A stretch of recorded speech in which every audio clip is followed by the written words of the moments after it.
Good evening, everyone. I am very, very excited for tonight's session. Uh, Kyle McHugh is a great guy. I've known him for several years. He reps several great brands. We'll have him talking about that stuff. I want to get through a few housekeeping items before we get into tonight's session. You will all notice that we have 6 samples, okay? Remember, you are under no obligation to finish everything tonight. That is not a good idea. You have 5 ounces of whiskey. 4 of the samples, you have 1 ounce each, and then 2 of the samples, you have half an ounce each. We have posted in the notes and in the chat the order for tonight. And you don't have to wait. We have 6 samples, so you can get started if you want. We are going to be starting with the 12-year 46.3 ABV, one of the core expressions of Bunnahabhain.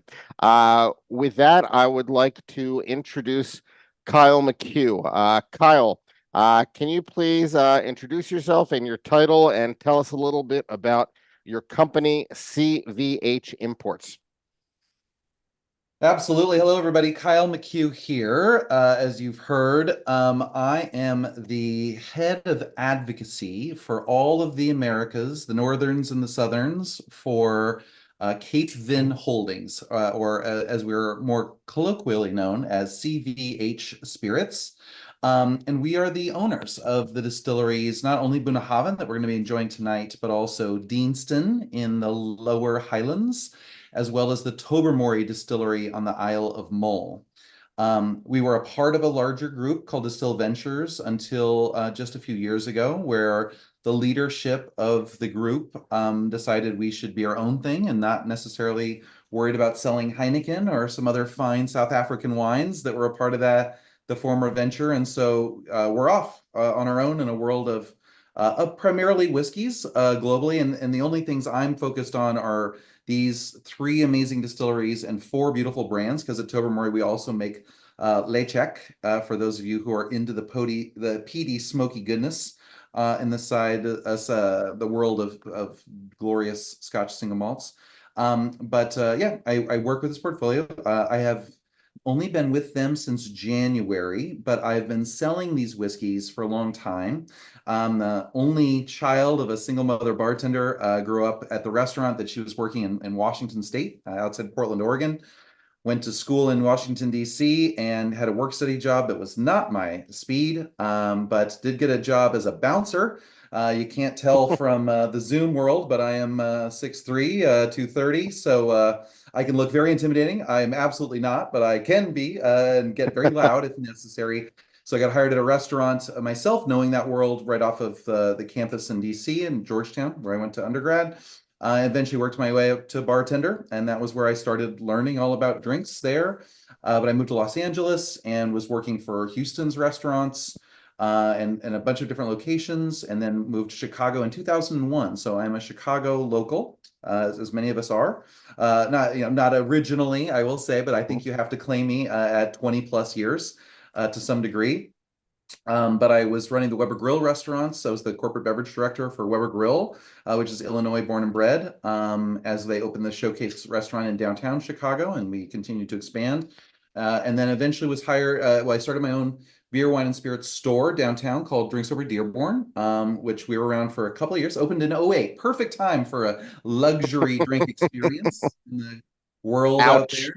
Ouch. Ouch. Painful. 2, 3 things economically happened. And so we were there for a few years. We're in Food and Wine Magazine and a couple other periodicals of note at the dawn of the American cocktail, where we founded one of the United States Bartenders Guild chapters here in Chicago. We were the 4th chapter in the history of the organization, which is 76 years young this year. I ended up being the national president of the United States Bartenders Guild and the chairman of the board of directors for a number of years as well. And I now am the president of the charitable arm, the USBG National Charity Foundation, which during COVID and the shutdown of all hospitality workers around the world, we were able to collect and, more importantly, distribute $10.5 million to out-of-work professional hospitalitarians. Over 33,000 people received grants from the National Charity Foundation You within know, 90 days. Kyle, if I remember correctly, I think that Marty Duffy, our mutual friend Marty Duffy, was posting those links for donations on Facebook during that time, and I'm pretty sure that a number of the people on here did donate to those causes, because I remember sending some money to some charities for bartenders and things like that, and service professionals. So I don't know if you and he were doing anything together on that, but I know that Marty was involved in that stuff too. Yeah, I know Marty was definitely posting a lot of our links. We were able to get out resources going from on average 5, 6 applications a month to 60 a minute for 3 straight days. Jeez.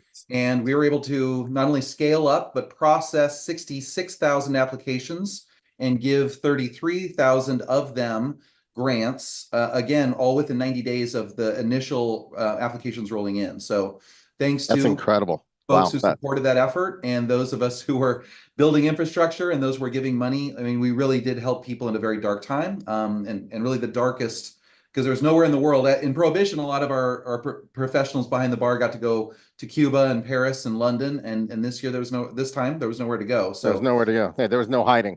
yeah, By the way, I've started on the 12, so let me say cheers to your efforts, to your charitable efforts, because that is awesome. Because a lot of people needed help, and that's great that you did that. And of course, you and I then got to know each other very well when you were with Samson and Surrey, and everybody on here is very familiar with the Samson and Surrey brands. Few, Widow Jane, and Bren primarily. Those three brands. And you and I remember spending some time together in the Few Distillery at the 10th anniversary party in the yeah, back there. Yeah, that was a lot of fun. And also a lot of people here know my daughter, and just one quick story for everybody. So shortly after my daughter turned 21 years old, and she lives in Israel now, she happened to be here in the States 4 months after that. And Marty Duffy, back to Marty, was having his 60th birthday party at Chief O'Neill's. And Kyle was the host of the party. Kyle was the one who was pouring, getting the drinks for everybody and all that stuff. And I brought my daughter to the party because I wanted her to meet people whom I hang out with, so that she could see, why I enjoy doing all this whiskey stuff. And my daughter likes cocktails, mixed drinks, and I asked Kyle to recommend something for her, and then they had a nice chat, and he recommended something for her, and she really liked it, and that was wonderful. But there was one interaction, Kyle, and I don't know if you know this, that really was important to me that night. So later that night, you asked me if I wanted another drink. And I said, no, thank you. I'm driving tonight. I'm good. And you're like, okay, that's cool.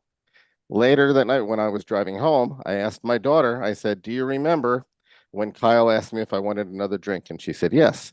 And then I asked her, when I said no, what did he do? And he said, that's okay. That's cool. I said, exactly. Because she has seen me go to whiskey events my entire life, her entire life. I've always been going to these things. And I wanted to show her that it's not about drinking. Okay, that it's about the people and having a mm, good time, and that people don't push you to drink at these things. So you knocked it out of the park that night. And that was an important interaction for me to have with my daughter that night. So I want to thank you for that. That was awesome. So my very pleasure. much appreciated. It's wonderful to meet you. So let's get into this here. So Kyle, Bunnahabhain, okay, it's unique. Okay, it's unique for many reasons, and you're going to talk a little bit about why it's unique. And as I said, everybody, you can start off with the 12. Um, One of the things that I understand that's unique about Bunnahabhain as opposed to the other Isla distilleries, and as Naomi mentioned in our little pre-talk before we got started here, is that Bunnahabhain really is known for being an unpeated Isla distillery. And a lot of that also has to do with your water sources too, from what I understand. So can you talk a little bit about the 12 that we're drinking right now, and also about Bunnahabhain as being known primarily as an unpeated Isla producer? Yeah, absolutely. I'm happy to. So, if my green screen will allow me there.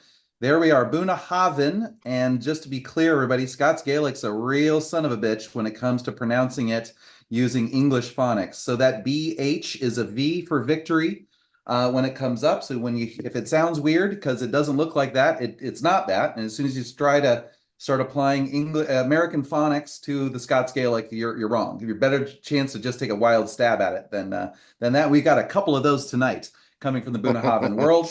So Bunnahabhain is actually Scots Gaelic for mouth of the river. So to your point, Gil, about water sources, Were named for the fact that our water source for the distillery on the very northeastern tip of the island of Isla at the end of the road.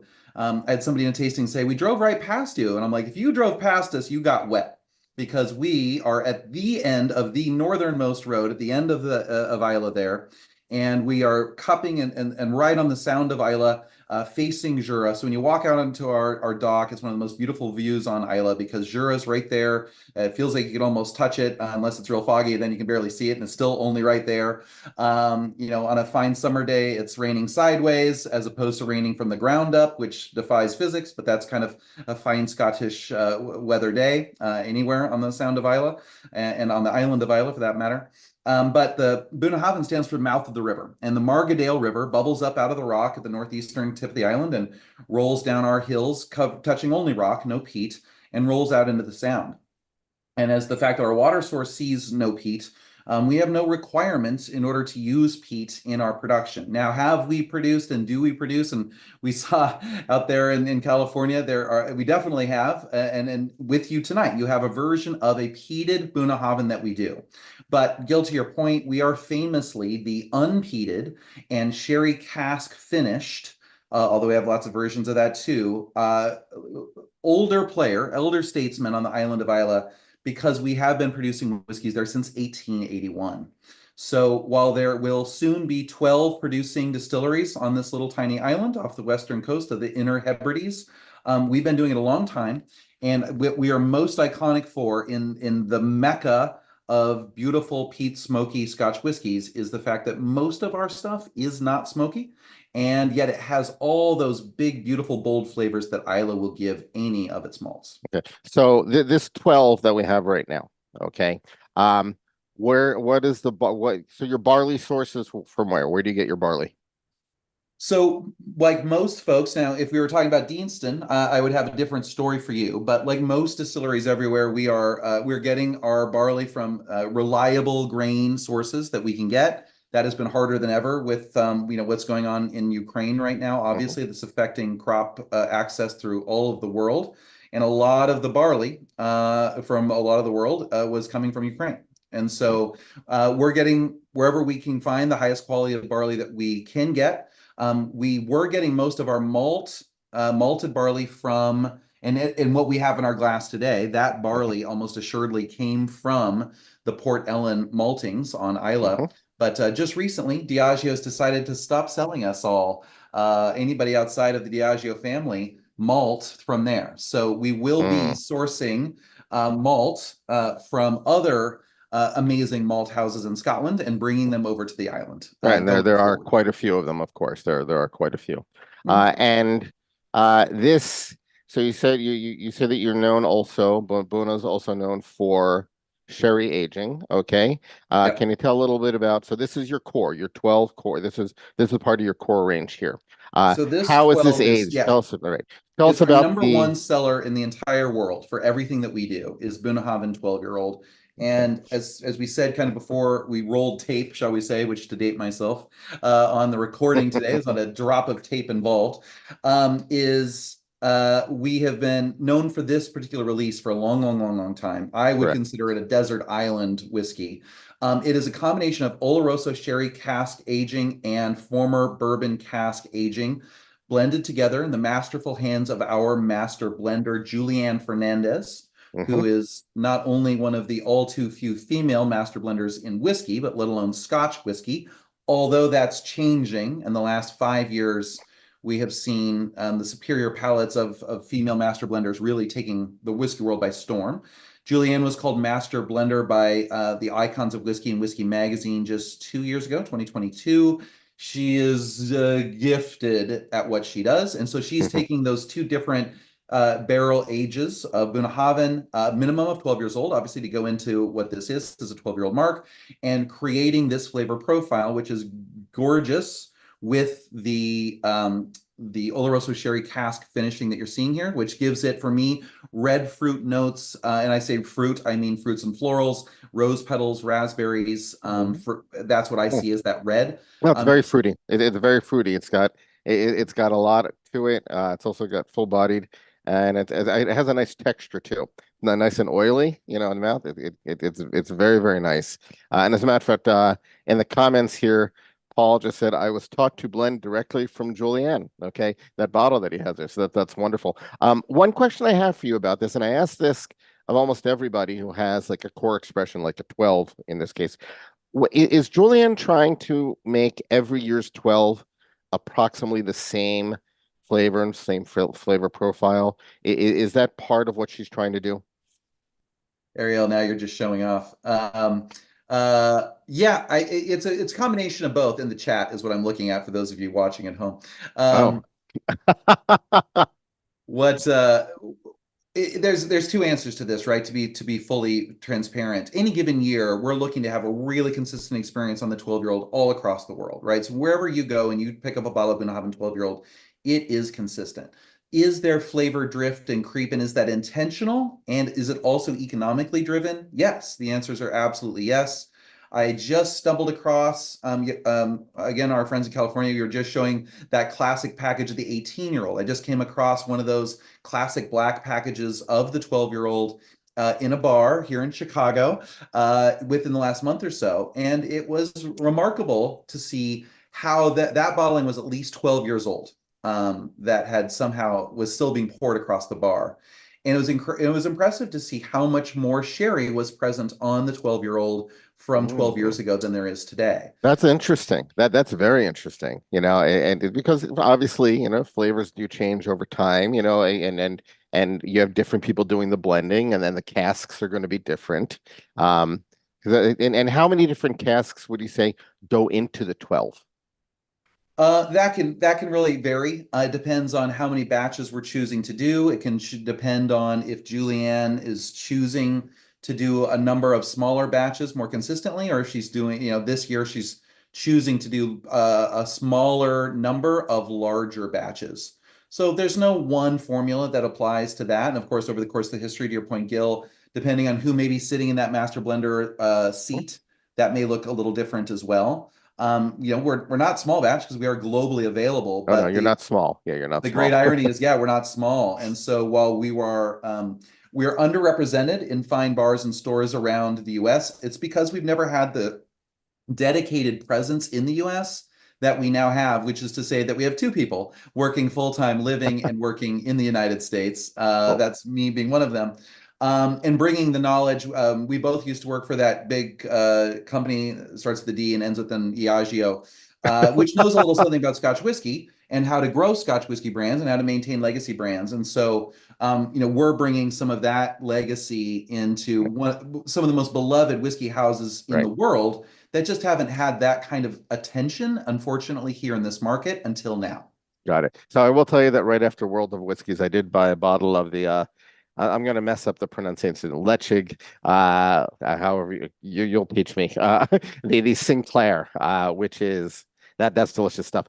Before we move on to the next expression, which I am not even going to make an attempt at trying to pronounce. We've had a few questions about the 12. So this is a marriage of Oloroso, ex-Oloroso casks and ex-bourbon casks. The ex-Oloroso cask, so is that a full maturation in the ex-Oloroso casks and a full maturation in the ex-bourbon casks? Yeah, and as we get into the 18, we're going to see something that is fully matured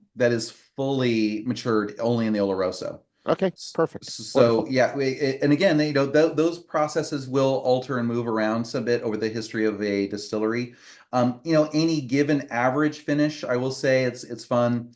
Is anywhere from 3 months to call it 9 months if it's kind of been a multiple finish barrel.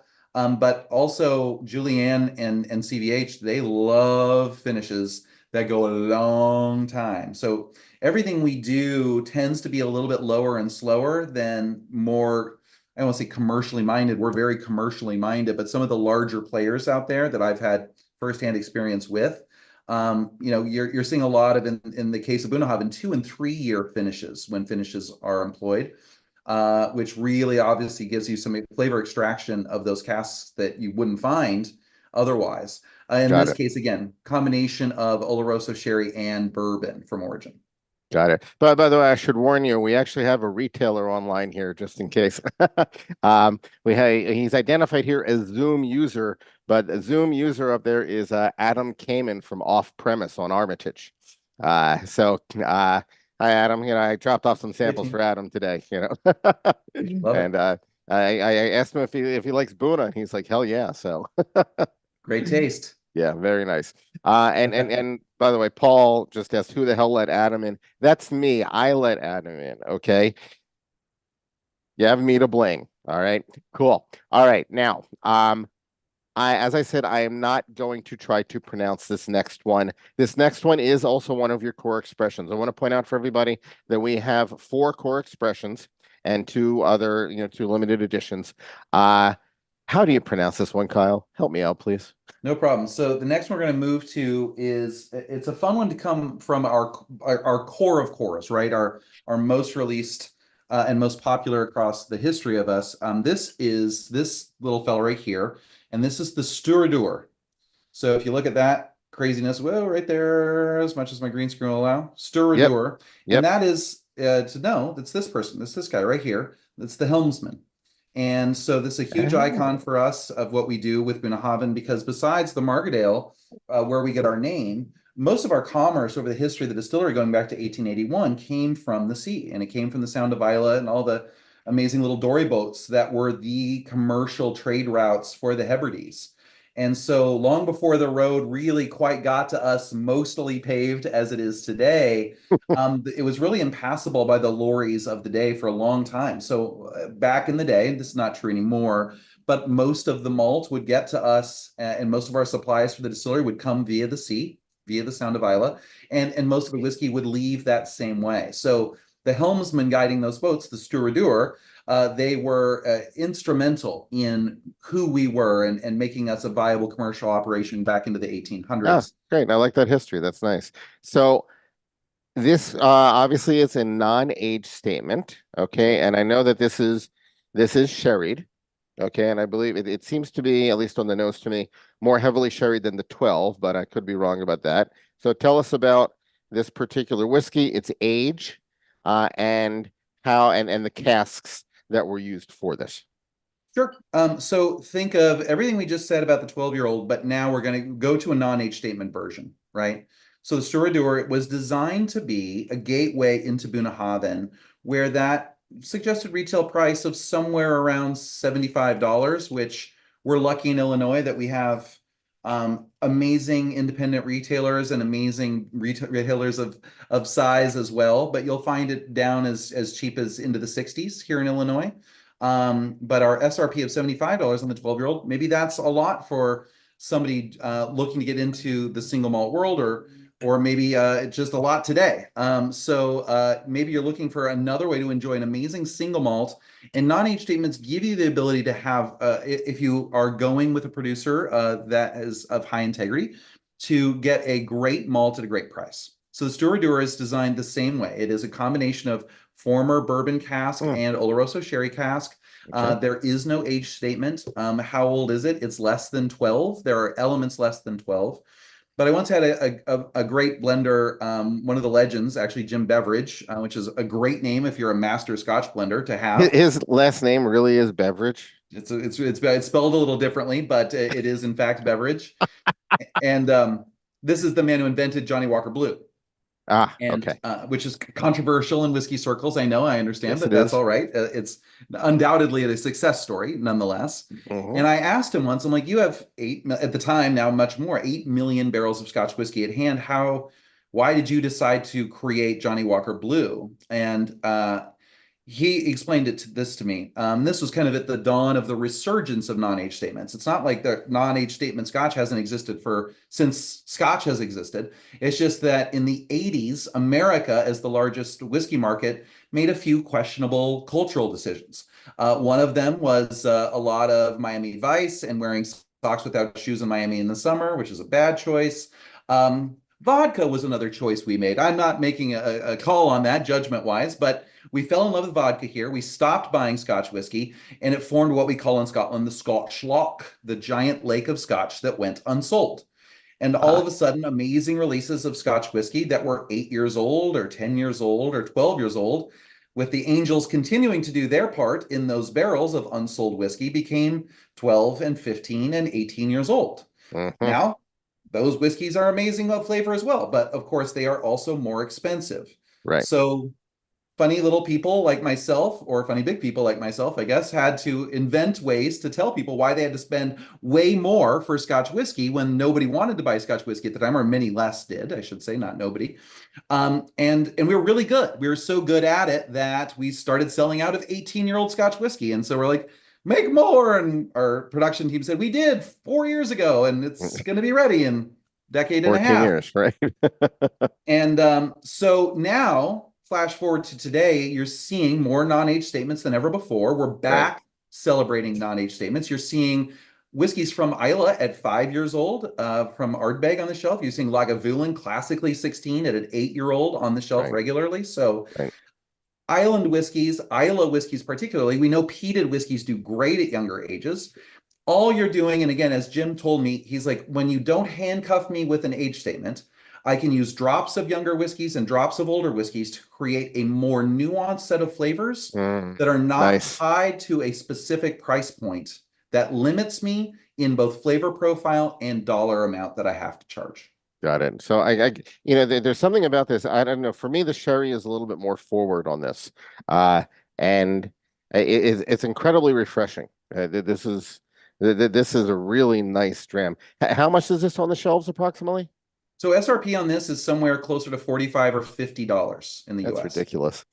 That's just it. Yeah. It's ridiculous to get what is obviously Bunnahabhain liquid at that price. Agreed, it's not as round, it's not quite as fruity as we saw. That red Mhm. fruit is different, but the fruits and floral notes are still there.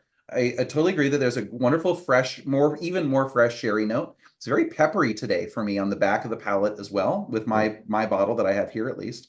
And but it leaves you wanting more, which is always the yeah, magic of a wonderful dram, right? yeah, And at that price, you can afford to have more as well. right. Definitely. Um, At that note, let's go into the 18 year. And when we talk about the 18 year, one thing I also want you to mention to me is this. Why is it that we keep seeing the number 46.3 on the ABV? Okay, 46.3. So when we were going through this and I was going through my notes preparing for today, I was like, huh, one, two, three, four of these expressions, the core expressions are all 46.3. Why is that, Kyle? Well, a couple reasons. And I'm glad you brought it up. It's on the next to my list of things I haven't talked about yet. That's signature to what we do on a base level across our entire portfolio. In fact, that this applies to Deanston and our Tobermory releases as well. So 46.3 allows us to do two of the things that are hallmark for our whole company. We do not color correct. So we don't do any form of spirit caramel additions to make sure the bottles look the same next to each other on the shelf. And man, I'll say I was just in Boston and I saw two different Deanstons that looked like they could have come from different planets, of the exact same SKU on the shelf. I actually bought both bottles and tried them to show that the flavor profiles were the same. There just happened to be more anthocyanin, which is a phenolic compound that comes out of the barrel, in one. It didn't really drive flavor difference at all, which is the whole point, right?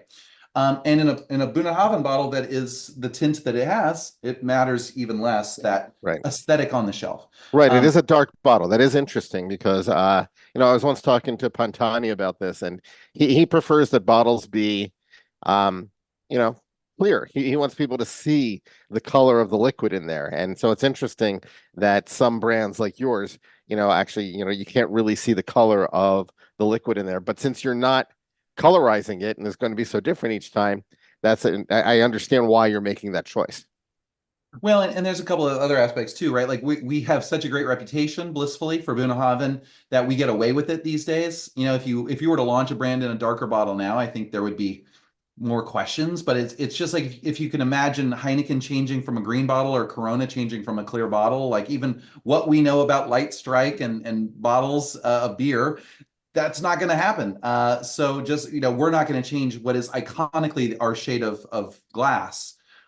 when we have all the years and years of tradition that Bunnahabhain brings to the table, even for Brett. Brett, by the way, for those following at home, is the buyer for Benny's Oh, here in Illinois, so he does know a thing or two yeah. about the whiskey business. Yeah, most people here know Brett rather well. One thing you don't know is that I've been doing a fundraiser for my synagogue and a few other organizations for 20 years with Brett, and many of the people on here have been participating in that, you know. Love it.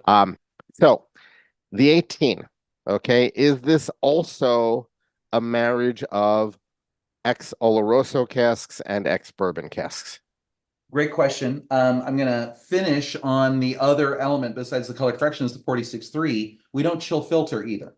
Okay. And so by non-chill filtering, we're not dropping the temperature down, allowing the looshing effect of the proteins and things that will appear at colder temperatures and pulling them out, which is stripping a whiskey of its flavor. So we don't What do was that that anywhere in the word? portfolio. You used the And word if that I you, don't know. Lushing. Can you talk about that word? yeah, I'm not looshing familiar is with that word. it's actually a term we use with absinthe quite often, but it is the cloudiness Ah, effect that's okay. happening. Okay. Um, and so chill haze is another term that we would use when you add ice or cold water, right? Hmm. A little branch water, shall we say, to a whiskey that has not then also been released at least 46. So by going to 46.3, it allows us the natural, because it says 46.3, that's what we're shooting for. What's going in the package? Could be 46.2, could be 46.4. There's a little range in there, but Sure. it's a safe bet that our chill haze is going to be nearly fully mitigated by the fact that we're putting everything in the bottle at 46 and change. Got it. Got it. Perfect. Thank you. And it makes sense, of course, for sales and marketing that your coral has approximately the same ABV and all that stuff. So I understand that too. That makes a lot of sense. Yeah. Yep. There's a Okay. consistency to it. And then it allows you to have some apples to apples comparisons of what's the Right. distillery character and what's the SKU character of this release versus that, right? Right. Very much so. So tell us about the 18. So the 18, this is I love pouring this in the middle because you're welcome, world, that the 18 exists. And again, I'm just honored that I get to tell the story of Bunnahabhain for my time in the proverbial chair, right? Because that's the magic of Scotch whiskey. And part of that is that the team at Bunnahabhain, many of which are multi-generational, right, have been working, father and to son and daughter to mother and father and son and daughter through generations on Isla, and I get to help tell their stories and their craft. But if you think about where you were in June of 2006, to have this whiskey ready and in our hands tonight, in your hands, I don't even have any. The next two were so rare. I'm like, I've got enough to give you, but I don't even have any in my own house to be able to enjoy along with you. But I have had 18 in just the last week or two, so I'm going to be okay. But June of 2006, how many times you've moved, how many pets you've had, how many boyfriends, girlfriends, husbands, wives, kids, how many times you've changed cars. That story of Scotch whiskey is always so special to me, or really any spirit that's had that amount of time to interact with the barrels, right? Additive, subtractive, and interactive flavors that comes with that aging. This is a from origin only Oloroso sherry cask a product. So if you notice that it is much more sherry than what we've tried in the first two releases, you're right. And there's a reason for that. It's only ever seen almost 2 decades of sherry in its life. Okay. So the 18 is essentially it's a almost full maturation in sherry is what you're talking about for what's going in here. Yeah, not even essentially. It is Okay. full maturation Oloroso sherry. So I have to tell you something very interesting about this. Sure. So after you sent us the bottles, okay, a bunch of us got together to pour, and this is something about how to enjoy whiskey and how opening a bottle and letting some air get into it, how it makes a difference. Okay. And then after this story, after this quick little story, I'm going to go to somebody's question here because Adam came and's asking a good question on here. But here's the key. All right, what I want to talk about. So when we were pouring it at our leader's house, a week and a half ago, we took a nose on the 18, and the nose was incredible. Okay, we loved the nose. And then we tasted it, and I have to tell you, on the palate, it was not as strong as it was on the nose. And that's happened. We've all had that experience where the nose and the palate don't necessarily match up to each other. But something has happened in the last week and a half. And because remember, we opened the bottle, we poured them out and all that stuff. And I've had this sitting here for a while. And I have to tell you that tonight, the nose and the palate are matching up, and it's damn good and it's rich. And so there was something about maybe like the initial pour where it didn't have a chance to breathe. As somebody who's been in whiskey for so many years, is that an experience that is familiar to you? Does this make sense, what I'm saying about the Oh, breathing and 100%. opening up? Yeah, I mean, just like any of us would. You spend 18 years trapped in a little bottle. You get well, not 18 years in the bottle, right? But between the various vessels that this thing's been sitting in, and we'd all get a little stuffy over that time.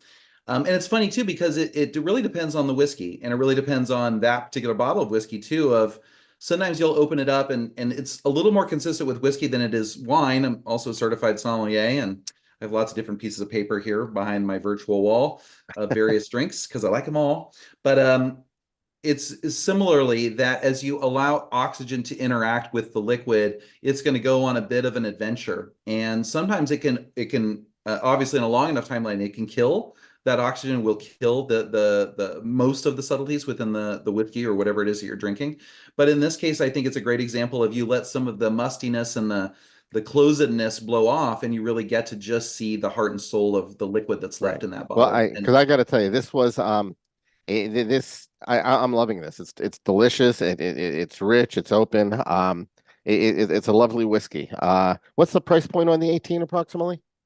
18 is going to be the priciest, although the next one is going to be a fun story too, of our lineup tonight. And that's going to retail if you find it. This is one of our harder ones to find, Yeah. admittedly. If somebody wanted to go buy it today, we couldn't guarantee it would be at our distributor, which is Southern Glazers here in Illinois, at least. But most states across the U.S. were with Southern Glazers, with Terlato as our U.S. importers, another proud Illinois-based company. Um, but this would be somewhere from 350 to 400 Okay. suggested retail price. Okay. I want everybody to realize that, Kyle and his company did provide these to us on a complimentary basis. So we very much appreciate getting special bottles like this. And then, so thank you again very much. Before we go on to the next one, I want to go to Adam Kamen's question. The word flocculation, okay? And because I think you were talking about getting the cloudiness, and when you have an unchill filtered whiskey and it gets colder and all that stuff. And he asked the question, is that related to flocculation? Is that a term that you're familiar with? Yeah. Flocculation, they are very similar. Flocculation will happen when you get floaties, sitting in a bottle that's just looking at you, and there's little floaties showing up. And those are the same idea. Those are flavors. Those are bits that have fallen out of solution. They're compounds that are usually related to, again, the anthocyanins, the tannins. That chemical class of ingredients in the solution, they tend to attract to each other and bond, and then they become a big enough molecule that they fall out of solution into a visible element, which is the swirling in the bottle of flocculation. So chill haze shows up when you have a proper proof, and it allows you to see again molecules become visible.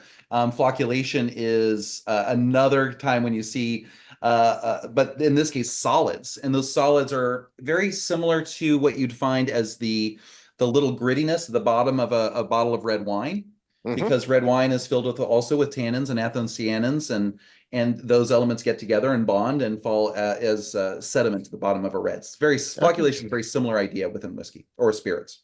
Great. Wonderful. Thank you. And on that note, we're going back to another one of your core range. Oh, no, this is not one of the core range. I'm sorry. Now we're going cast strength here. Okay, here we go. So, Bunnahabhain, 12 years, 2023 edition, cask strength. Okay. So this one, everybody, just be warned. This is 52.3 ABV. It's not our highest ABV tonight, but it is higher than what we have had so far. So let's everybody start to enjoy the 12-year cask strength. And tell us about this. Is this essentially what we had in number one, the first one we had, just a cask strength version of it? Well, let me ask you this, Gil. On our posted tasting, we were going to the Manzanilla Oh, wait. next. Oh, wait. I apologize. You're right. I mixed up in my cups here. You're right. We're definitely going to the Manzanilla next. I apologize. So we're going to the Manzanilla 2008 52.3. Thank you, Kyle. You're completely correct. Gonna say, well, first time for everything, and Yeah. that 52.3 you had there. So I was like, wait a minute, we got No, part of you're those right. elements. You're right. And we're doing this first because the 12-year-old cask strength is, as you'll note, is at over 60, just at 60 and Right. change. So, but this is Wow. crazy cuckoo bananas, y'all. So, And the nose is because incredible. This nose is Illinois is so amazing. good at drinking Bunnahabhain, God bless you, we only have three available in market that we could get. So I was raiding dusty shelves to buy enough bottles of something unique and fun to be able to share with y'all tonight. Getting ready for the fact that we have more beautiful classic releases of Bunnahabhain on their way to the States and on their way to Illinois than we have in the history of Bunnahabhain's presence in the Americas. So I want you to know that. That includes 18. It includes the most 25-year-old that's ever come to the US is coming. Just hit, and more is coming this fall. 18 will take to the fall to get our next big chunk, but we're getting some from other parts of the world we wouldn't have gotten.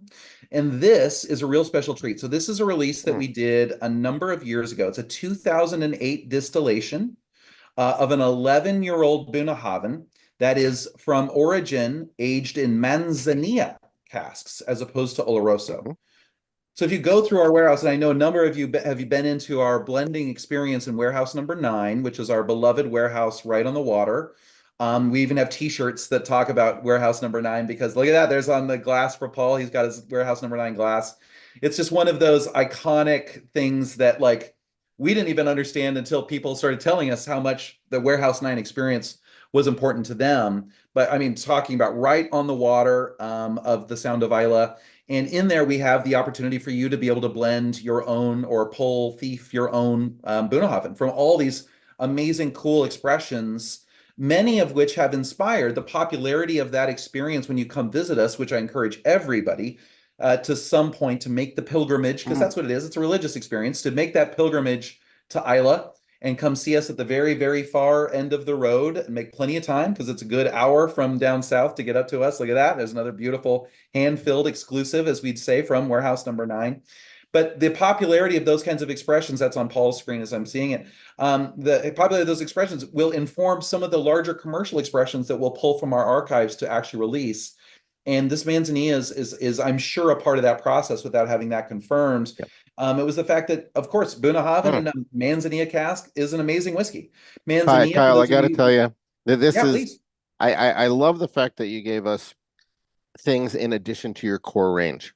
Okay, like things because you wanted to showcase, your distillery for us. Your core Yeah. range is incredible. Um, this is this is a flavor bomb. It explodes. And I'm enjoying this. This is damn good. I'm getting like really dark fruits, like stewed plums, dark chocolate. It's a flavor bomb experience from beginning to the end, from the nose all the way down the palate. Um, well done, sir. Thank you. Well, I'll take it on behalf of the people like Julianne and her team on the flavor team and our amazing hardworking teams at the distillery who, steward the amazing examples of what this is. It is absolutely a big bomb. Not only obviously as the proof goes up here to 52.5, but it's a great example too of the age of the whiskey matters and how much we have to Mm, charge for it. But there's so much depth of flavor. There's so many layers to this whiskey for it being a single cask maturation and only at 11 years. It's a great example of finding your take of what we do, which we do a lot of mhm. wonderfully weird things at Bunnahabhain for being one of the classic players on Isla. And really leaning into, are you more of the drier expressions that we release? Are you more of the very fruit forward sherry finishes that we release? And just leaning into those because we have a little something for Mm. everybody in that pantheon of what we do. Famously unpeated, famously sherry cask finish. And you said there's no age statement on this though, is there or not? I don't recall. There's no age statement, but it's 11 years old and up. Okay, all right. So Um, that's kind of sprawled out on right. the packaging in this case. Got it. And do limited editions like this get to Illinois? Yeah, so this I purchased from a retailer here that is has been a great partner of the brand for a long time. It was a Dusty. This was bottled in 2020, and so this would have hit fall of 2020 here. Okay. So this is an absolute archive bottle. And to your point, I mean, when Eric and Gil and I decided we wanted to get together for all of y'all and feature Bunnahabhain Of course, the easy ones for everybody to get because I got kids who go to college one day. I wanted you to be able to enjoy and share. That's the Sturadur, the 12-year-old, of course, and Hmm. then where we're going to close here in a second.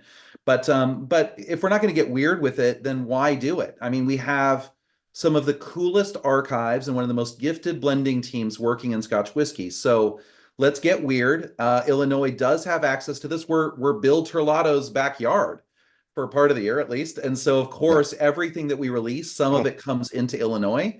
And Okay. so, the hardworking people of Chicago and its environments, we've earned our delicious Bunnahabhain, damn it. Well, you definitely have achieved several goals already tonight because now I'm going to start looking for Bunnahabhain limited editions when they come out. So it's going to be on my radar screen. That was freaking amazing. And now we're going to go to the whiskey that I said we were doing before. Sorry about that. So now we're going on to the 12-year cask strength. Okay. So is this essentially just the cask strength version of the first one that we had? That's exactly right. So it's funny because as always, there's a little internal struggle that we're working on. Some healthy debate inside the Bunnahabhain universe of what we should do with cast strength. We all know that there is some camps out there where cast strength's the only way to go. And there's some camps that cast strength is too hot. And then there's those of us in the middle who are like, who's pouring? We vote early and we vote often in Chicago. Yes, please. I'll take it all. So this is the second edition of Buna 12 cast strength that we released into the States. We started in 22. This is the 2023 edition that we dropped last fall, labeled as an edition two, I believe. And those are two different proofs, interestingly. So this one was slightly hotter because it's not hot, right? The magic of this is a really well-made spirit. The proof here is 60.1 and it drinks like butter. I mean, it Yeah. is so clean, so round, so full-bodied, so approachable. It's really a special experience. I just found this out a few weeks ago. We have no plans to release a 12 cast strength in 2024. Oh. Why is it? Did it not sell as much as you thought that it would? Or I mean, what are the There's some reasons for that? conversation internally that we would love for people to just buy more 12-year-old. We've got a lot of 12-year-old, and that would be a great place to go. Okay. And maybe perhaps or Stewart Doer or some of our other core lineups. And then there's those of us who say, well, if we're not going to make a cask strength, then somebody's going to go. The cask strength lovers are going to go somewhere else to get their cask strength. We would Yeah. rather keep them in the Buna family. So Right. we have plenty of liquid. It would be another conversation if we were going to run out of Buna 12 because we were releasing some amount of Buna cast strength. And we're Yeah, but not. you're not right. You're not running out of Boone at 12 though. You've got enough cast for that, I'm sure. Now we have, I will say, and I always like to own this classically, and this is no fault of mine, but I'll fall on the petard, shall we say, for the company. Petard, another great word. Petard. We have run out of Bunnahabhain in the United States, which is just a criminal enterprise of no proportion. And I'm talking about the 12-year-old, right? If we run out of 18, I got told we should start referring to the 25-year-old as core. And I'm like, I am never going to refer to a quarter century old Scotch whiskey as a core release. That's not it. No, no. But what I will say is we've run out of Bunnahabhain 12-year-old, and that won't happen again. Not under our watch, at least, not under our current leadership globally, who said if we're not going to keep the Americas in Bunnahabhain 12, then we're doing it wrong. And we agree. Right. So that has been a problem in Illinois and all across the US over the last 20 years. And that's why Bunnahabhain, I think, is known amongst Scotch whiskey fans, but not in the more loud lexicon. Number one, we don't spend marketing budgets to buy umbrellas and some of the other things that a lot of the brands do. Umbrellas for the fine patios that you Uh-huh. want to be outdoors this time of year in Chicago or in Illinois, anywhere in the Midwest, really, unless it's 96 or hotter. Then it's another story. But those kinds of investments go into our teams. They go into our liquids to make sure that they're still world class. But we also have to be consistently on shelves. And so that is Got it. our new commitment with 12 Okay. and then items like Stewardura as well. Got it. So I want to go back for a second before we go into the last one, into something we discussed from the very beginning here, which is the fact that until now, anybody tasting what we just tasted, these five expressions, would not necessarily have known that these were Isla. Okay, it's and that's again, one thing that is interesting about your distillery, okay, that when people think Isla, they think brine, they think peat, they think smoke, and everything we've had right now is, sweet, rich, sherried, fruity. And so it really does make you stand out because you are different, amongst your geographical peers. Um, but then we're going on to this thing here, which again, I'm not even going to try to pronounce. I don't it looks like it's Klingon to me, but if you could possibly try to teach us how to pronounce this last one, which is both peated and sherried, correct? That's exactly right. And so it's funny you say Klingon because I've made a lot of Klingon jokes about this, and our own phonetic pronunciation on a lot of our marketing materials leads to that. Because to me, it's not from my own kind of deep dive into the Gaelic pronunciations, it's not quite accurate the way we phonetically spell it out. But just to show you specifically what that word looks like there, it looks like toy teach, right? So you know Right. it's not that because that's what it looks like. Tochek. Pochek. And if you get really weird on the accents, and somebody had said this in the notes, but it is like basically everybody who's trying to pronounce Scots Gaelic is just messing with our heads and kind of gaslighting us with whatever, because you get two drams in anybody and that pronunciation changes again into something else. But essentially, this, depending on what part of Gaelic and Irish or Scots that you're saying it, Tochek is a pretty clear way to say this. Okay. Tochek aga. Pochek aga. Aga. So Interesting. that Aga. ADHA is aga. Tochek aga, which is essentially Smoky 2 or Smoky the Second. Because Ah, this okay. is the exception to the rule. This is our Oh, Moinia spirit. This is our peated malt. So the difference here is we're bringing in malt that has been peated in the process of malting it, and then we're running it through the exact same process as we would to produce our Moinia, our smoky, our peated play. And in that, you see how we look at what Bunnahabhain is supposed to be from a smoky perspective. Now, being on Isla in a history back to the 1800s, of course, we've made smoke and we've been making smoky whiskeys a long time, really since inception, because that's the fuel that we had to actually dry out the peat back in the day, right? The answer, too, though, is we all know smoky can be a little polarizing. And a lot of folks, not this room, but if I'm out there talking to the average Joe Bear whiskey consumer, they're like, I don't like scotch. It's too smoky. And you're like, number one, not all scotch is smoky. Number two, it depends on how you use that smoke and how it shows up based on every distillery and every distillery's release that they're showcasing smoke in different ways. And for Tochekaga, it is our classic idea of former bourbon barrels and former Oloroso sherry casks being mhm. blended together. So same idea, same proof, same But, no color correction, but and same 46.3. right. But in this case, it is using a peated malt. Okay, so the peated malt, is it using Isla peat or is it Highland peat? Well, it's whatever the malters, which in this case would have been Port Ellen maltings, we're choosing to. We're not necessarily buying ourselves, right? Let me say this. Anybody who is showcasing Isla peat versus Highland peat, Hmm. they're doing it because, of course, the maltsters are tracking everything that they're putting in and out. And so you're able to shop that way. I will say that for us, we are looking to shop for grains that have the parts per million we're looking for at the great quality, right? And of course, again, Port Ellen Maltings was known for their amazing high quality. As we go to find new sources of malt, it will be the same story. Again, our maltsters in Scotland have been doing this for a Okay. long, long So time. you're not okay, so you're not necessarily holding this out as an Isla malt type of expression in Well, we're terms not in holding terms out of as Isla in Isla Peat peat as an Isla peat exclusively type is expression. required to be a part of it. Yeah. Okay. All right, got it. This is lovely. Yeah, it is lovely, and it's the funny thing is that it's still definitely Bunnahabhain. Okay, you definitely get the fruitiness and the clean flavors and then the mouthfeel, but there's smoke in it, which is lovely. This is. Mm. And what is the approximate age of this dram and the MSRP? So a couple bits, and again, we'll catch some of the notes in the chat here. But Paul, you're exactly right. Like it's so complicated of the level of peat and where it is in the decomposition tables, and of course, what's that done to the organics within it, and that means the flavors in it and how it's used. Like it's just there's so many different variables that go into it.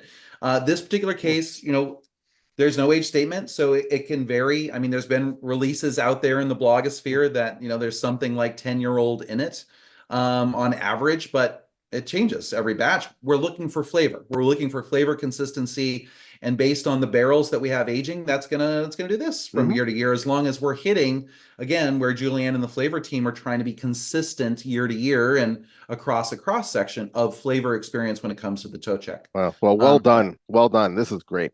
I'm loving it. SRP here is a little higher, everybody, because peated malt is more expensive, right? Peating the malt doubles the price of the grain. So it doubles the price of one of our primary inputs for cost of goods. But in this case, SRP here is anywhere from 70 to 80.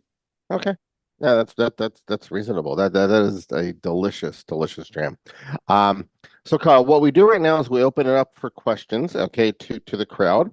Everybody already knows how this works. You go to the reactions tab and you start raising your hands. But before we go to everybody else, Eric, Mr. Leader, partner in crime, what question or questions do you have for Kyle, our special guest? Uh, Actually, I don't have questions. I just want to say thank you for sharing these amazing drams with us. I appreciate um, the amount that you shared with us, and the especially the special releases that you shared. It was very appreciated, and I will pass it back to everybody else. Wonderful. Then we're going to go straight to William Myers. Mr. Myers in St. Louis, please unmute yourself. Okay, can you hear me? Yes, we can. Awesome. So I've got a question. So I've known Kyle for some time. Um, so I noticed this a while ago. So at some point in time, my understanding was that the mixture of bourbon cask to sherry cask for the 12 and the 25 was identical, namely that it was 30% sherry and 70% bourbon, but that the 18 was the inverse, that it was 80% sherry and 20% bourbon. And at the time, the 18 in the glass was significantly darker. And at some point that appears to have changed.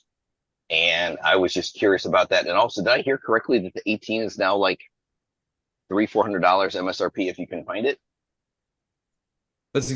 So kind of in reverse order. It's good to see you, Bill. Yeah, we've known each other a long time. The reverse order, yes, price wise. And somebody had in the notes they got their 18 at under 200. I'm like, that was a good time to get in on the ground floor of Bunnahabhain 18, because if you look around at other 18s coming from Isla, I mean, there's a price inflation that has happened, right? Inflation everywhere, but prices on 18s all around are up, and ours is no exception to that rule. We're competitive price wise with the other, kind of landmark 18-year-olds in the market, but we're a lot higher than we were even 10 years ago, right? When it comes to 18. And still, because that price correction helps you keep stock, right? We're still out of stock, even at the 350, call it on average retail price. And Bill, with regards to the kind of percentages of barrels and barrels being used with things, I think it's a great example of how a conversation happens at the distillery or with one of the master blenders or a master distiller somewhere in the history of a brand, and then things change with new leadership and new ownership and new releases. The economics of what's in our warehouses change and necessitate a change. And then it seems like there's cross information. So when you see me say, well, the age on a Sturadur or a toe check, it varies. I'm not trying to be elusive. What I am trying to be is really honest in that it's not so much about the age this year or this batch, which, to be honest, we don't disclose. I don't get that information. I don't even bother to ask because it really doesn't matter. It matters what it tastes like, and if people want to buy it for what it tastes like for the price we have to charge out there on the floor or behind the bar. So what is true, and I'm relying, of course, on the sources I get, which are the head of malts and Julianne and everybody else in Scotland, is 18 right now. What we're drinking is coming in 100% Oloroso sherry finish, or Oloroso Shinny matured, no finishing in that particular case. The 12, which was, again, obviously, and I just experienced this myself in the anecdote I was telling earlier, there is less sherry influence now on the 12 than there was from a bottling 10 something years ago. That's doesn't surprise me in the least. And that's the kind of things that you're going to see in the evolution. And I've seen across every brand, right, in their evolution. When you start looking at a 10 plus year age cut from one bottling to another, I'm sure you've seen the same thing, of course, being in the whiskey game for a long time. But that's also just kind of industry standards, right? So the answers are what are we drinking, right? Like these releases, like what's the story behind them, and then what's coming. And just like I'm being very transparent, one of the nice things about working for the little guys. When I worked for the big guys, I had many floors of lawyers that were getting paid many big dollars in New York City Damn to tell me lawyers. what I couldn't talk about. I don't have that here. Like I'm told, hey, just go tell people the truth. And that truth is always changing. So I also have learned educating over the many years that I have probably said 3 wrong things to you already today. 1,000 apologies, but we always do our best with what we know. Myers Long is a story lawyer, by the short, way. things Kyle, are moving and Myers. changing. Yeah. By the way, Kyle, Myers is a lawyer. Oh, I know. Oh, It's a- Yeah, absolutely. that's why I rip on the lawyers. But Paul I Letko, do have to Tom say, I Boyd. I've do been around a appreciate when you lot guys of switched everything wonderful over. whiskey lawyers in my day. When you guys switch everything over to 46.3, in fact, I actively throw that out at other companies. And if no one, I still actually keep around an old bottle of the Lake Chick 10 and an old bottle of the Bunnahabhain 12. That just to show people what just a few percentage points make such a huge difference. So I really applaud you guys for that. That's awesome. Oh, before I forget, real quick, is there any truth?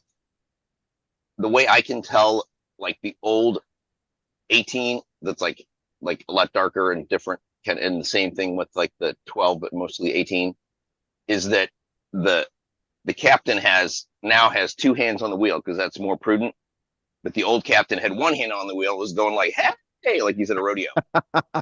Did some lawyer say, hey, this promotes irresponsible boating and that we need to make him have 2 hands on the wheel? I think the Scottish Boating Association came to us and made, in an effort to make the seas safer for all of us. I think that's an artist's milieu. Some creative artistry on the brand team allowed that to happen. But also, those little changes, it's funny you bring it up and we make jokes about it, but those little changes gives us milestones as well, where we're not just looking for esoteric barcodes. Like, oh, if you have a 2-handed captain, then we know that you're coming from a certain age range that allows us from an archiving perspective to be able to give some people some ideas on where Dusties came from and what the story of those particular Dusties might have been. Great. Wonderful. Thank you, Kyle. All right. Thank you, Bill. Great questions. Todd Coe, please unmute. Yeah, thanks, Kyle.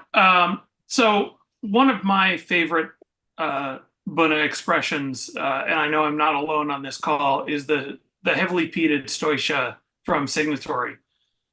I'm wondering if you can talk a little bit about, number one, the process of creating that and how it may differ from the Tochek. And then also why we see that as an independent bottling rather than under the Bunnahabhain label. If that's not opening too big a can of worms. We can get into any Costco volume of worms that we need to get into. So it's funny too, like I know I've been seeing out in the press some Stosha HP, which reminds me of HP sauce, getting pressure out there, and they're like, what's the HP mean? Like highly peated. So it's pretty direct where there we go. Some Stosha has got the HP on it. Oh yeah. So let's see. Let's talk number one about, well, we have the Stosha, and that's another level of parts per million peat going into the stills, right? So it's really kind of a third layer, if you will, beyond the Moynia that we're producing, that gives us a lot of different things to play with when it comes to flavors and differentiations within the distillery. And the Stoisha from us has most of the peated stuff, with the exception of the Tochek or a few other kind of more annual special release plays that you've seen from Bunnahabhain. Really the peated stuff has been a reward for going to Islay, and it's been available from our store if you're ordering from our store, but not nearly so much for export because, again, what's our brand? Our brand is we want to be known as the famously unpeated and sherry aged take from Islay. Now, if you are signatory or any one of the amazing independent bottlers who do business with all of us, all of our distilleries, you want to buy a barrel of something that you can't go get from us directly in the same way, right? It's got to stand out. And it can't just be a matter of proof anymore, because most of us are listening to what we're hearing. And I'm taking that back still to Scotland of like, we got to keep the proof stuff out there for the people who want to see the high proof, because if we don't do it, it will just go into the secondary and other markets with our independent bottlers. So seeing Stosha, seeing high proof peated versions of Bunnahabhain from the other partners, sure, that's what they're doing. How much of that do they need to sell? A couple of barrels that they bought across the world. How much of it would we need to sell as a commercial play? Something a lot different. And again, we're trying to pick a lane and stay with it. And our lane, and it's done very well for us, is generally unpeated and sherry casked. Great answer. Todd, does that answer your question? Yeah, perfect. Thank you. All right, wonderful. Mr. Markowitz, how you doing, buddy? Hey, I'm back after a long absence. I love the Hawaiian shirt. I love it. It's Hawaiian Shirt Day, in case anyone didn't know. I But then didn't again, know every day's that. Hawaiian Shirt Day. No I memos. didn't know that. I didn't know that. I gotta kind of have a nuts and bolts question for you. I'm thinking you got the saltiness because you have the rick houses on the ocean and the waves are breaking over the casks and they're aging in all this lovely water, but I'm thinking that's probably not right. So could you talk about why you have a specific saltiness in one but not in the other expressions? Yeah. So, I mean, you're very right, actually, in a lot of it. And I was going to mention this a little earlier before we got to the toe check, because for me, anytime I dip my nose into Bunnahabhain, because it's so distinctly Isla, and so distinctly, I will also say Northeast Isla, because it is not the same spirit that you would get from the south-facing Ardbeg, Laphroaigs, Lagavulins, because the exposures and everything that goes into the terroir of the distillery. Those of you who know Robin Robinson, Robin's a friend and a longtime colleague. He loves talking about how terroir and spirits absolutely does not exist. And he's so wonderfully wrong. So I love having that conversation because it makes me look so good, because terroir so obviously exists and is real when it comes to spirits. And I just was doing a thing with Robin with Bunnahabhain, actually. So again, he's a good friend. But at the northeast corner there, we definitely get a unique take with the way the winds hit us, the way the suns hit us, where our warehouses are with regards to the sound of Isla. Interestingly, again, I've heard this, and I just got it dispelled myself from our team internally. We have a lot of warehousing on Isla. At one point, I think we were almost exclusively aging on Isla. That's not true anymore. And I would say increasingly as we grow, we will continue to move barrels to our processing area in around Stirling, which is where most Scotch whiskey companies warehouse and move. I mean, you want to get a barrel heist going, there's like something like 15 million barrels, no more, of Scotch whiskey in and around the Stirling, Perthshire area north of the cities. So get your friends together. Stay away from the Bunnahabhain, please, and the Deanston and the but of course, our stills are sitting right on the Sound of Isla. And that air in those stills is beautiful, salty Isla Hebridean air. The barrels of ours that are aging are filling with the Angels Take Their Cut with that beautiful Hebridean Isla air. It is salty and briny and iodine-y.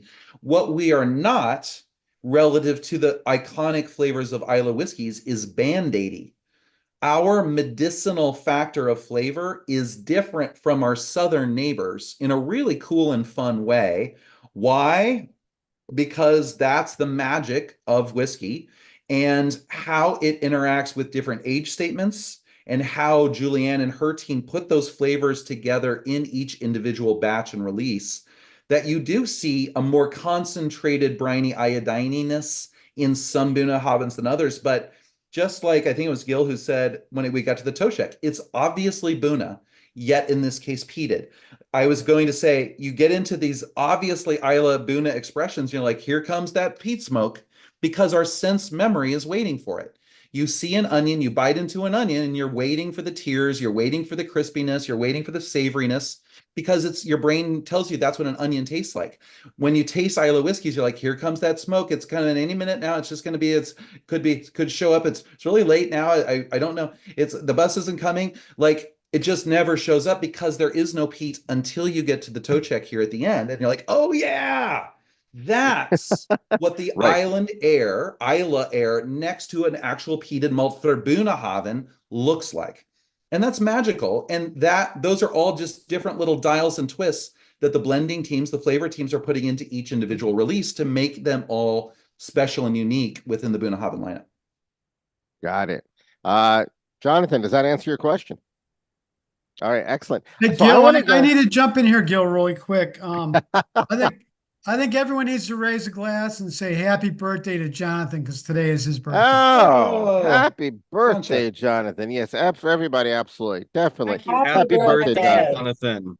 Happy Thank you birthday, so much. Jonathan. All right, wonderful. All right. What I want to do right now, there are two Get other direct for people whom I want to Bunnahabhain bring here, back. please. Enjoy. Happy birthday, Jonathan. Thank you, Michael, for interjecting there. That is a very worthwhile distraction there. I want to now ask Ariel Eisenberg to unmute. Mr. Eisenberg, you said before this that you have never had Bunnahabhain. Or Bunnahabhain, I'm sorry, I got to get this correctly. Can you please share tonight's experience and your impressions with us, please, sir? I'm thoroughly enjoying the range of expressions here. I think the toe check ga is probably my fave, followed by the Storador. Both very lovely. I'd love to know the MSRP on the cask strength because I'm going to be looking for that. If you can find it, very tough to find. There's a few floating around out there in Illinois. No new set to hit, none at the distributor right now. SRP is about 100, just under 100. Okay.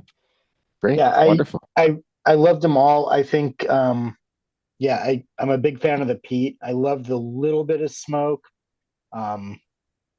It's delicious. I look forward to procuring a bottle. Wonderful. Thank you. And thank you, Ariel, for telling me on Facebook that you had not had any Bunna yet. And because one thing that Eric and I love to do with these things is it's funny.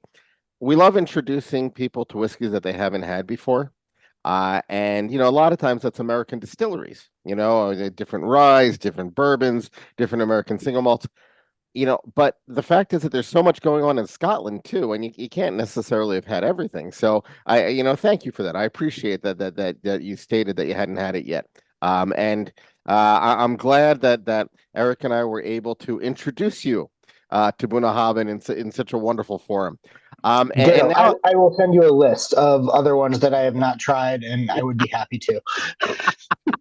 We will get on that, buddy. And Yes, now. true. Most of you would not be surprised that I'm going to turn this over now, and this is very dangerous because she's been drinking and she's so happy right now. We're all big fans of Naomi and David out in California. She loves Bunnahabhain. They have something like 25 different bottles of Bunnahabhain. Naomi, can you please unmute and share with us how you enjoyed tonight's session, please? I enjoyed tonight's session very much. We have most of these, but I had never bought, I definitely did not buy the peated one. But the Manzanilla, man, okay, just Bunnahabhain and Manzanilla. Unless you get a Pedro Jimenez, which is even better than the Manzanilla. Just like nuts. After we stop recording, I want to share the story of how I got into Bunnahabhain. But I'll do that after the recording. But yeah, this was amazing, and it was great to see you guys.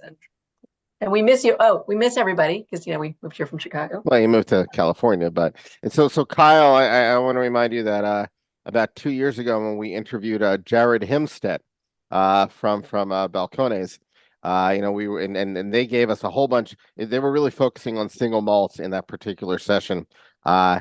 when Naomi came on and she made a comment, she actually said that in her mind, Balcones is the Bunnahabhain of Texas. And Jared, and I remember this specifically, and Jared, he's a pretty mellow guy, and the way he responded, he's like, "Wow, that's a really good compliment." And that's a huge reaction from Jared. Exactly, Speaking that's of a mellow, huge that's him reaction popping from through the Jared. roof. Yeah, Right. I mean, that's like him jumping up and down, is to say, hair on fire. wow, that's a Yeah. big compliment. So yeah, Naomi, he remembered that. I remember chatting with Jared afterwards, and he remembered that comment from you. So that's wonderful. So all right, so here's what I want everybody to do right now. If you are so inclined, and if you finished everything in your glasses, and I'm not encouraging over drinking, but if you're so inclined, put some more in your glass. I'm actually going back, believe it or not, Kyle. I'm going back to one of the expressions I've never had before, the Storyador. Okay. This is a delicious dram. It's a great entry-level dram. I love it. I think that it is great stuff. So I'm going back to that. I would like everybody to please unmute, and everybody please join me in a very hearty cheers and thank you to our special and generous guest, Kyle McHugh. Cheers and thank Cheers. you to our special guest, Cheers. Kyle Cheers and thank McHugh. you. Thank you. Kyle, before we turn off the recording here, and any final words before we turn off the recording, Kyle? Yeah, I just want to say thank you all so much. Obviously, Naomi particularly, but so many fans, both new as of tonight, but longtime fans of Bunnahabhain as I have been. I've been drinking Bunna for over 20 years myself, legally, and maybe a little bit more. But it really is a truly special place run by really special people in one of the most beautiful corners of the world. And that little end of the road it's really just all ours. Like you really are transported to a completely different place, even on how unique Isla is when you go to Bunnahabhain. So like I say, I can't encourage you to make that journey, that pilgrimage yourselves at some point.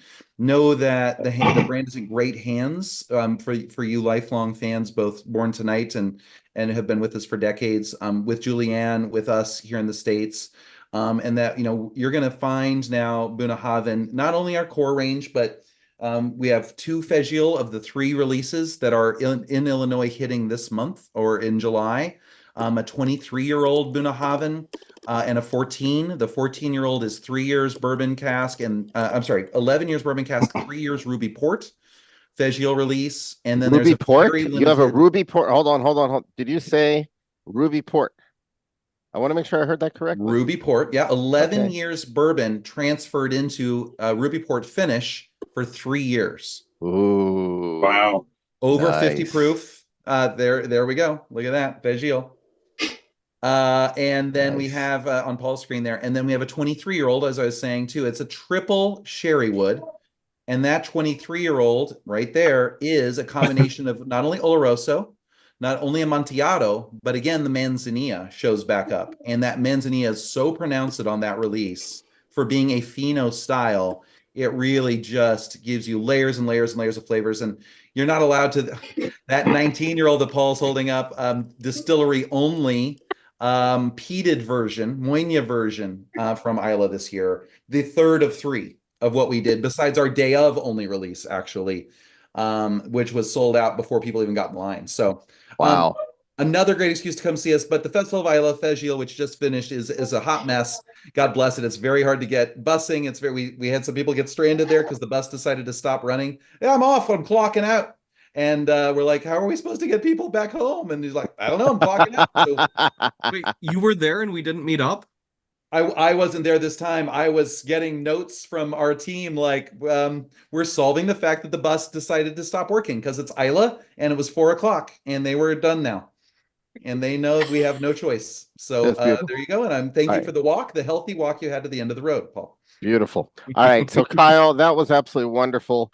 I just want to say that this has been just an incredible session, and everybody should know that we're going to have Kyle back because, as everybody here, most people here know, I am a huge fan of Ledaig, however you want to pronounce it, Ledaig. I am a huge fan of it. We will definitely be getting there, and later on we'll be getting to Deanston. Kyle, this was absolutely wonderful. Thank you very much.